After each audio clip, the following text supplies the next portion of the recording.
여기서 이제 북한의 금융을 우리가 왜 이렇게 북한의 금융 제도라든가 이런 것을 잘 이해를 해야 되느냐 하는 부분은 지금 현재 나타나고 있는 사금융하고 너무도 상당히 밀접한 관계가 있기 때문에 북한의 금융 제도를 저희가 잘 알고 넘어가야 된다 이렇게 생각을 합니다. 그래서 앞에 발표자가 북한의 금융 제도에 대해서 다 말씀을 드렸습니다. 그래서 제가 이제 사례를 들면서 조금씩 더 말씀을 드리면 북한의 금융 제도를 5가지로 볼 수가 있습니다. 우선 운행제도가 있고요. 그 다음에 자금공급제도가 있고 화폐제도, 신용제도, 그 다음에 환전까지 여기다 포함할 수가 있습니다. 이렇게 5가지로 볼 수가 있는데 운행제도는 여러분들이 아시는 것처럼 중앙은행만 하나만 있기 때문에 이런 쪽 운행제도다 이렇게 그냥 이해하시고 넘어가시면 됩니다. 그런데 그러면 이게 상업은행의 기능을 수행을 하냐? 거의 상업은행의 기능은 없다 이렇게 보면 되고요. 자금공급제도인데요. 자금공급이라는 게 그러면 무엇이냐? 이게 나라 재정을 국가 예산을 기관 기업소에 공급하는 제도가 바로 자금공급제도입니다. 그런데 이 자금공급제도에서는 이게 우리 설비투자라고 하죠. 설비투자 자금뿐만 아니라 유동자금까지 과거에는 다 공급해 줬었습니다. 그러다가 90년대 중반에 들어오면서 북한의 경제난이 오고 이러면서 유동자금 공급을 안 해준 거죠. 그러면 기업이 유동자금이 부족하면 어떻게 하겠습니까? 그러니까 은행에서 대부라는 제도, 신용이라는 제도를 통해서 대부를 받는데 은행에도 돈이 많지를 않고 그렇기 때문에 대부를 일부 받을 수가 없는 거죠. 그러니 아까 여기서 나온 발표자들께서 나온 것처럼 기업도 개인 사금융을 이용할 수밖에 없는 상황에 이르게 된 거죠. 그 다음에 또 화폐제도입니다. 여기서 화폐제도라는 건 뭐냐? 화폐 유통을 보고 말합니다. 어떤 화폐를 어떻게 유통시키느냐? 우리는 다 현금으로 유통이 되지만 북한은 아까 발표자도 얘기했지만 2가지 방법이 있죠. 무현금 유통이라는 거 있고 현금 유통이라는 게 있습니다. 그러니까 무현금 유통이라는 것은 기관 기업소 간에 이제 물자를 주고받을 때 현금이 왔다 갔다 하는 게 아니라 이렇게 종이 쪽지가 왔다 갔다 하는 우리 여기서 오음이라고 하는데 오음과도 조금 다른 개념입니다. 그래서 그게 왔다 갔다 하다 보니까 그냥 이체의 방법으로 북한은 환치라고 표현하는데 이체의 방법으로 돈이 왔다 갔다 하죠. 그러니 내 계좌에 있는 돈이 다 현금이냐? 그거는 아닙니다. 내 계좌에 있는 돈은 다 무현금입니다. 그 현금이라는 것은 거기서 구별을 줄 때 빠져나가는 것만 딱 현금이라고 말씀드릴 수가 있죠. 그랬는데 경제난 이후에 기관 기업소가 지금 생산을 못하기 때문에 기관 기업소 간에도 왔다 갔다 하는 물자 거래가 없으니 무현금 거래보다도 시장을 통해서 물자를 구입하고 생산하고 팔고 하니까 현금 유통이 더 많이 진행이 되는 거죠. 그래서 북한이 지금 무현금 유통을 현금 유통으로 바꾸려고 지금 강습도 하고 했는데 아직 도입을 못하고 있는 중입니다.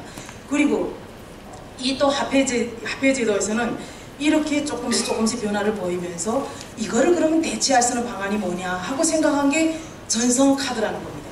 그 카드를 만들어서 거기 내 현금을 넣고 그걸 지금 쓰고 있는 거죠. 그러면 그게 가서 우리처럼 물자를 살 때 이렇게 카드를 긁으면 내 계좌에서 돈이 빠져나가냐? 그거는 아니죠. 그 현금 카드에다 돈을 넣고 대체로 송금이 기능을 하더라고요. 그러니까 저 한경북도 청진에 있는 사람이 전성카드를 가지고 있고 내 카드에 돈을 넣고 있으면 저기 평성에 있는 전성을 가진 그 카드를 가진 사람이 그 자기 카드에서 은행에 가서 돈을 빼가지고 그 지역에 있는 사람한테 현금을 주는 방식. 그러니까 결국은 이게 뭐냐면 대학교 다니는 대학생들이라든가 군대 나가는 자기 아들한테 돈을 송금할 때 이 방법을 쓰더라고요. 그 다음에 신용제도입니다. 이게 신용제도는 우리는 은행에 가면 담보가 되면 대출도 받고 하지 않습니까? 북한은 일단은 개인에 대한 대출이 없어요. 개인에 대한 대출이 있으면 개인이 왜 사금융을 이용하겠습니까? 그렇기 때문에 또 이렇게 사금융이 확산이 되게 되는 이유죠. 제도적으로 문제가 있습니다. 그 다음에 또 한전제도입니다. 한전이라는 것은 우리 은행에 가면 내가 내화를 주면 돈을 바꾸지 않습니까? 북한은 돈을 외화는 사기만 해도 매입은 하지만 개인한테 절대 팔지를 않습니다. 그러니까 내가 외화를 한전할 수가 없죠. 외화를 쓰고 싶어요. 그러니 또 사금융에 한전상한테 가서 할 수가 없는 거죠. 이렇게 제도적인 문제가 있다 보니까 사금융이라는 게 이렇게 발전하고 형성되고 발전해 가는 것입니다. 그래서 이렇게 금융이 제도적인 문제 때문에 그러면 사금융이 막 발전을 하니까 시장화가 촉진이 되겠죠. 그 시장화가 촉진이 되는 것은 이자처럼 외화가 필요한 사람들이 외화 거래를 촉진시키고 또 부족한 자금을 대부를 해주고 거리대로 돈 주고 그 다음에 또 남은 돈, 내 주머니에 남은 돈들을 간부들 같은 경우는 사금융에다가 돈을 예금해서 이자를 받고 그러니까 돈이 돌죠. 그 다음에 또 부족한 기업이라든가 주택건설하는 데다가 또 사금융이 돈을 투자를 하죠. 그리고 또 여기서 물자 거래를 할 때 대금을 결제를 해주죠. 이렇게 사금융으로부터 시장화가 촉진시켜야 되죠.